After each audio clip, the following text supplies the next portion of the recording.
Last night while I was going through these experiences, some made me laugh, some made me cry. They're so moving, some are so inspiring. They're all inspiring in different ways. But I decided to change the content of today based on it. I think I've got something to share with you today that I think will be so simple and yet profound.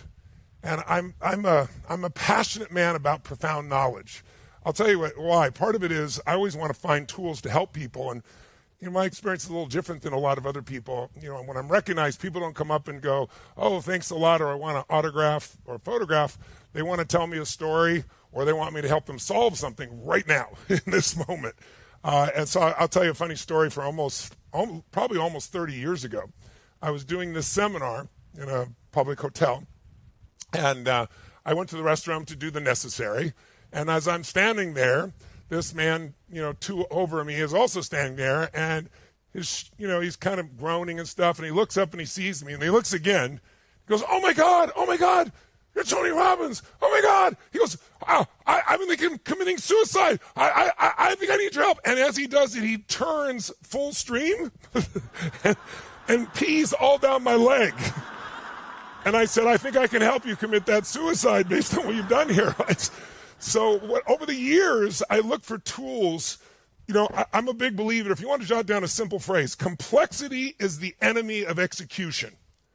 Complexity is the enemy of execution. When you make things complex, you don't follow through. So I work super hard to take complex things and get them simpler and simpler and simpler so that people actually use them. And if you're running a business, I know many of you own your own businesses, you got to keep it simple, the plan, the strategy, the tools, so everybody gets it and everybody can execute on it. So I'm always looking for what I call profound knowledge. Profound knowledge is something that's so simple that once you understand it, you can immediately change your life or help somebody else very quickly. And one of the most profound and most simple is changing your story, as we've talked about on the first day, and then we went to a specialized part of it yesterday called identity, right, or branding. Well, change your story, you change your life is absolutely accurate.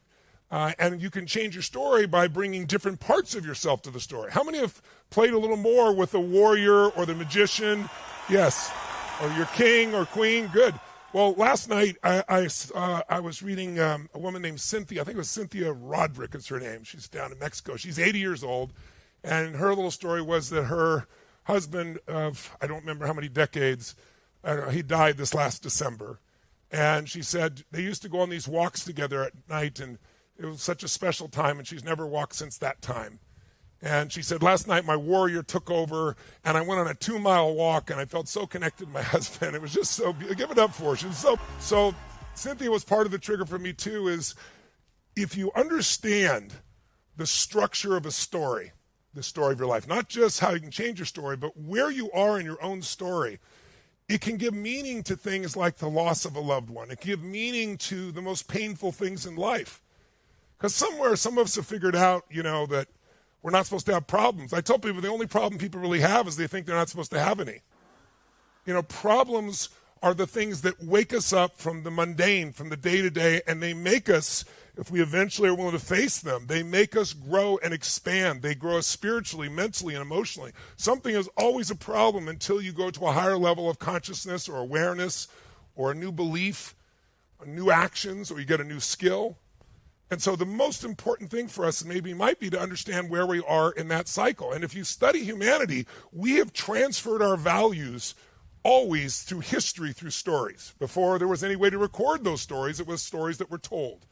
And then written stories, obviously, movies, films, no matter what technology we use, it's stories that we do the transfer for.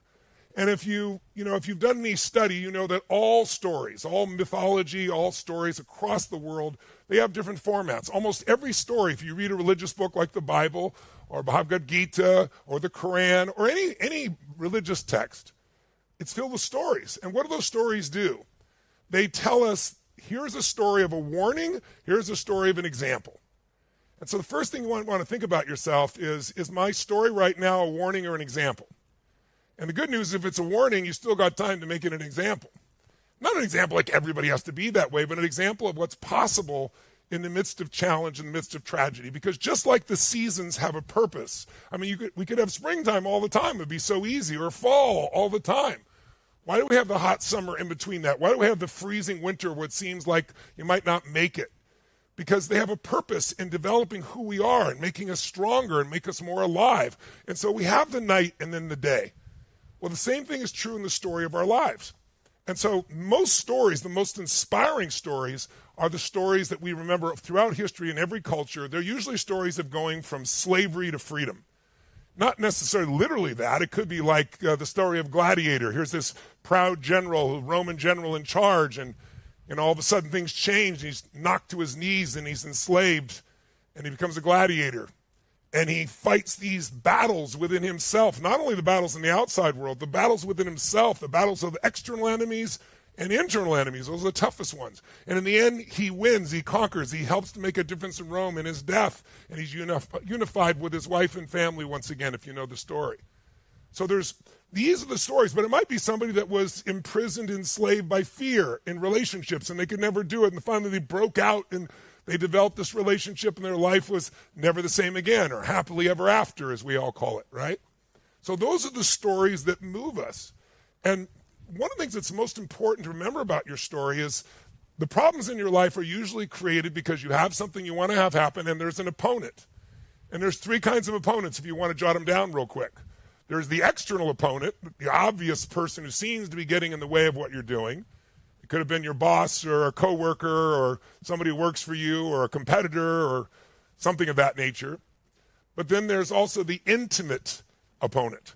That's when somebody really close to you. How many of you in your business have had somebody really close to you in your personal life and they stole money or they took advantage and you felt so hurt by? Who's been through this experience? Make some noise if you've had this experience, ladies and gentlemen. That's a tougher opponent than the external one, right? Because it's close to home. And then there's the internal opponent, the fight within yourself to do what's right, even though you might be rewarded for doing what's wrong in the culture that we live in. Now, the hero story has been the great story of humanity. But today, we have things like TikTok and social media where the attention span of humans got smaller and smaller, and there's not much story. Now the story is I'm a victim. And victimhood is really interesting today because it gives you power. Powerlessness today is power. But it's not something that makes you proud, as we've already talked about. It won't make you strong. It won't make you fulfilled. It'll give you the illusion of power. But you're not empowered. And so, unfortunately, that's where the world starts to get. But humanity, the longest story of all, is that hero's journey. Every culture has it. So if you're familiar with the hero's journey, if you're familiar with Joseph Campbell, who did the study of all these stories across all these cultures, he had a 12-step journey he described. And I want to just give you a tighter version of it, say 7 steps. I'll give you 2 quick examples of it. And then what I want to show you today is kind of like how to get yourself on the path from where you are to where you really want to be and how you're going to get there. So if we look at his idea of the journey, he says the journey always starts with where you are, your ordinary world. So we could use the example of the Wizard of Oz and Dorothy, and she's in this black and white environment, this farm town, and her life is kind of boring and not much is happening. That's where it starts. And then something happens. That's the next step. And that something happens calls you. It calls you to an adventure. In this case, she sees that this tornado's coming and she's trying to get back home. And it's scary all of a sudden. It disrupts this normal day-to-day life. We all have something that disrupts us. And we think it's a problem, but it's actually a call to adventure. And what I want to get you to have today, if you're open to it, is I want you to be able to come up with a new meaning for what's happening in your life. A meaning that empowers you, no matter what's happening in your life, and a meaning that shows you where you are on the path and what to do next if you want your life to really turn into something that you are proud of, that you feel is an example within yourself. The next step, of course, is after she gets this call, she first tries to not go through the call. She tries to duck out, tries to not happen, but guess what? There's a point, even though she refuses, where she's taken. Right? The environment takes us sometimes. It doesn't matter that you don't want it. You can try to refuse it, but ultimately you're going to go on this journey. And sure enough, it does. She's taken, right? The tornado rips her off and takes her to a brand new world, and she wakes up and everything's in color. Do you remember how many remember the story of Wizard of Oz? Who's with me here, ladies and gentlemen? Make some noise if you got it. So everything's in color, and her house lands, and all these people. She meets new people, new experiences. And that's where you go on the next step, where you start to meet your new allies. When you go on a journey, you're going to meet new people that you never met before, new experiences that you're not prepared for, but they'll be beautiful. And you probably usually meet a mentor, someone who can guide you, someone who's been down the path before. If you remember the story, she meets Gilda, the good witch, and she shows her house landed on one of the wicked witches, and she takes those ruby slippers and puts her on them and sends her on the journey. And when you start to go on the journey, there's a point where you've crossed the threshold. That's what they call it. Crossing the threshold means you're at the point of no return. She goes, you got to go you can't get home any other way. You're going to have to meet the great Oz. You're going to have to go on the journey, take the yellow brick road. And you don't know what's going to be on that journey. There are going to be scary things and exciting things. But as you go on the journey, you're going to meet more allies. And you're going to meet more challenges, more opponents. And then along the journey, we always go to the sixth step, which is the ordeal. The ordeal is the battle. That's what transforms us. The battle with external enemies, the battle sometimes with people we thought were allies, the battle within ourselves to overcome our own fears and limitations and resentments or angers or hurts or wanting to feel sorry for ourselves, whatever that battle is. And we transform when we finally push through and battle enough times so there's a transformation. And that transformation comes in the final and seventh step. And in that step, what happens is you have what's called the return or the elixir. And what happens? She makes it through. She fights the battles. The dark witch comes. She spills water on her, if you remember, and she dissolves.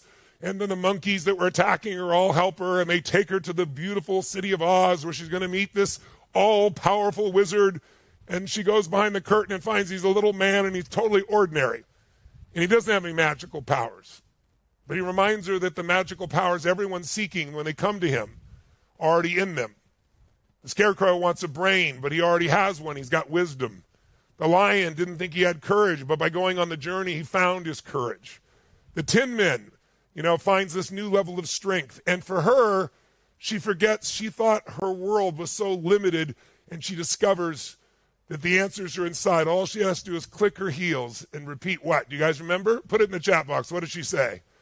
There's no place like home. There's no place like home. There's no place like home. And she returns the hero of her own story. And she wakes up, and all the people that are there that are part of her life, but she sees them different because she sees parts of them were in the people in her dream. The man who's like Scarecrow is one of her uncles, the courageous lion. And she describes to them, and there's a level of joy and happiness and alignment. And when you go on the journey and you fight the battles and you slay your dragons, the beautiful thing is you become more. That's why we have these challenges. So I get emotional watching some of your pieces last night because I want to just reach out and hug some of you people out there because I know you're in the middle of the journey, you're in the middle of the battle, and I'm trying to be a good mentor to you. I'm not the only one. There's so many good ones out there for you. But I want you to know that there is light at the end of that tunnel, but you've got to keep going. What do they say about when you're going through hell? Keep going. That's the only solution. Who's with me on it? Make